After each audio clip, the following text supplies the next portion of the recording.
अस्सलाम वालेकुम। एचएससी ने फाइनल मेरिट लिस्ट का ऐलान तो कर दिया है। बहुत सारे स्टूडेंट को कन्फ्यूजन थी और आप लोगों ने कमेंट्स में क्वेश्चन पूछे थे कि हमें फाइनल मेरिट लिस्ट के बाद क्या करना चाहिए, जिसमें आप लोगों का सबसे पहला ये क्वेश्चन और उसके बाद आप लोगों ने जो टॉप कॉलेजेस है उसको आप लोगों ने कैसे इंतखाब करना है और आप लोगों ने उसमें एडमिशन कैसे लेना है, ये भी आप लोगों का एक क्वेश्चन था। और उसके बाद जो आप लोगों का क्वेश्चन था वो ये था कि आप लोगों की जो कॉलेजेस की लिस्ट है वो कब तक जारी हो जाएगी और आप लोगों को कौन कौन से कॉलेजेस मिलेंगे, तो ये भी आप लोगों का एक क्वेश्चन था। और उसके बाद जिन भी स्टूडेंट्स का सिलेक्शन नहीं हुआ है तो आप लोगों ने बिल्कुल परेशान नहीं होना है, आप लोगों को क्या करना चाहिए इसके बाद वो भी हम लोग इस वीडियो में डिस्कस करेंगे तफसील के साथ। तो यहाँ पे जो आप लोगों का फर्स्ट क्वेश्चन था वो ये था कि आप लोगों को अभी क्या करना चाहिए। तो जो भी स्टूडेंट्स अभी सेलेक्ट हुए हैं उनको अभी ईमेल रिसीव होंगे और आप लोगों ने उस ईमेल के बाद आप लोगों ने अपना स्टेप लेना है। तो जिन भी स्टूडेंट्स का ऑलरेडी किसी भी मेडिकल कॉलेज में एडमिशन हुआ है और उनका नाम अभी एचईसी के लिस्ट में भी आया है तो उनको सिर्फ स्कॉलरशिप मिलेगी। उनको ईमेल कर दिया जाएगा कि आपको स्कॉलरशिप मिल रही है, तो उनका सीट तो ऑलरेडी हो चुका है। और जिन स्टूडेंट्स का अभी तक किसी भी मेडिकल कॉलेज में सीट नहीं हुआ है और आप लोगों का नाम मेरिट लिस्ट में आ गया तो आप लोगों को एक ईमेल आएगा एचईसी की तरफ से जिसमें आप लोगों से एमडीकेट और उसके बाद आप लोगों से एचईसी का रिजल्ट और आप लोगों से एक एफिडेविट मांगा जाएगा। उसको आप लोगों ने ऑनलाइन भी आप लोगों ने एचईसी को सेंड करना है और आप लोगों ने टीसीएस या पोस्ट ऑफिस के थ्रू भी आप लोगों ने एचईसी के ऑफिस आप लोगों ने उसको सेंड कर लेना है। उसके बाद आप लोगों का एमडीकेट के थ्रू जो आप लोगों ने एमडीकेट दिया था उसके थ्रू जो आप लोगों के मार्क्स आए थे तो उसके बाद जो आप लोगों का मेरिट लिस्ट बनेगा वो आप लोगों के एमडीकेट के जो स्कोर होंगे वो उसके बेस पे बनेगा। जो आप लोगों का नेक्स्ट क्वेश्चन है तो आप लोग बेहतरीन कॉलेज का इंतखाब किस तरह कर सकते हैं किसी भी बेहतरीन मेडिकल कॉलेज का। तो एचईसी कंप्लीट प्रोसीजर के बाद आप लोगों को जितने भी पाकिस्तान के मेडिकल कॉलेजेस हैं जिसमें एचईसी आप लोगों को सीट दे रही है तो उनके नाम आप लोगों को ईमेल के थ्रू आप लोगों को सेंड कर दिए जाएंगे।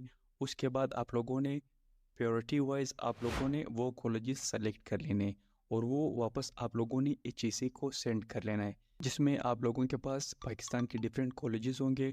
तो आप लोगों ने ये रिसर्च लाजमी करना है कि जो पाकिस्तान के टॉप कॉलेजेस है उसको आपने प्रायोरिटी वाइज आप लोगों ने टॉप पे रखना है।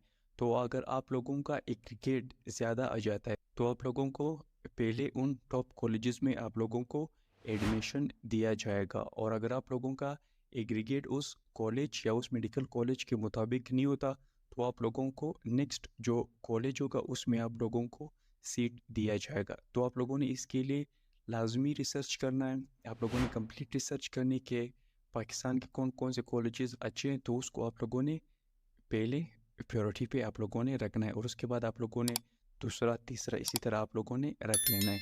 अगर इसके इंतखाब करने में आप लोगों को फिर भी इशू आता है तो आप लोग गूगल भी कर सकते हैं, आप लोग जो आप लोगों के दोस्त हैं आप उनसे भी पता कर सकते हैं। अगर फिर भी आप लोगों को क्लियर नहीं हो रहा था तो आप लोग कमेंट बॉक्स में फिर आप लोग पूछ सकते हैं। उसके बाद जो आप लोगों का क्वेश्चन था कि जो कॉलेजों की अतमी मेरिट लिस्ट है जिसको प्लेसमेंट लिस्ट भी कहते हैं तो वो कब तक अपलोड की जाएगी। तो एचईसी की इस बार कंप्लीट कोशिश है कि वो आप लोगों को एक मंथ के अंदर ही आप लोगों की जो कंप्लीट आप लोगों से जो एमडीकेट का रिज़ल्ट है वो आप लोगों से मांगे। उसके बाद आप लोगों को जो कॉलेजेस की लिस्ट है वो आप लोगों के भेजते और उसके बाद आप लोगों को टाइम दिया जाएगा कि आप लोग इस टाइम के अंदर आप लोग अपनी कॉलेजेस सेलेक्ट करें।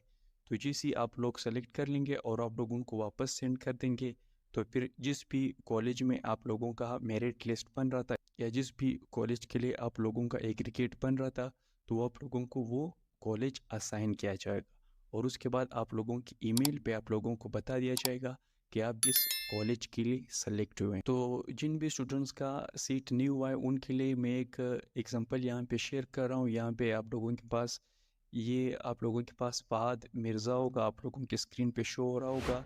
ये कराची के रहने वाले, आप लोग इनको सर्च भी कर सकते हैं गूगल। तो इन्होंने अपना करियर एज आ एमबीबीएस स्टूडेंट स्टार्ट किया था तो उसके बाद एमबीबीएस करने के बाद इन्होंने मॉडलिंग और एक्टिंग शुरू कर दी। जो अभी ये मॉडलिंग भी कर रहे हैं और एक्टिंग भी करते हैं, ड्रामों में भी आप लोगों को ये नज़र आते होंगे। आप लोग यहाँ पे देख सकते हैं career Fahad started his career by modeling in 2000 7 during his studies and then audition for a role in टेवीज। तो वो ड्रामे भी करते हैं। तो उन्होंने एमबीबीएस किया और वो वहाँ पे रुके नहीं और उसके बाद वो एक्टिंग में चले गए। तो ये मस्त नहीं कि आप लोग एमबीबीएस करें और आप लोग डॉक्टर ही बन जाए। उसके बाद यहाँ पे आप लोग देख सकते हैं in 2014 he appeared in two drama serial of TV. तो आप लोग देख सकते हैं कि किस तरह अगर आप लोग एमबीबीएस भी करते हैं तो उसके बाद भी आप लोगों की जो प्रोफेशनल लाइफ है वो चेंज हो जाती। तो इससे आप लोग ये आइडिया ले सकते हैं कि लाजमी नहीं कि आप लोग एमबीबीएस ही करें। एमबीबीएस के अलावा भी आप लोगों के साथ बहुत सारी अपॉर्चुनिटीज़ आप उनकी तरफ जा सकते हैं। अगर इसके अलावा आप लोगों को कोई भी क्वेश्चन होता है तो आप लोग कमेंट बॉक्स में पूछ सकते हैं। स्कॉलरशिप एंड जॉब से रिलेटेड मज़ीद वीडियोस देखने के लिए चैनल को सब्सक्राइब करें। नेक्स्ट वीडियो तक मुझे दीजिए इजाज़त। अल्लाह हाफ़िज़।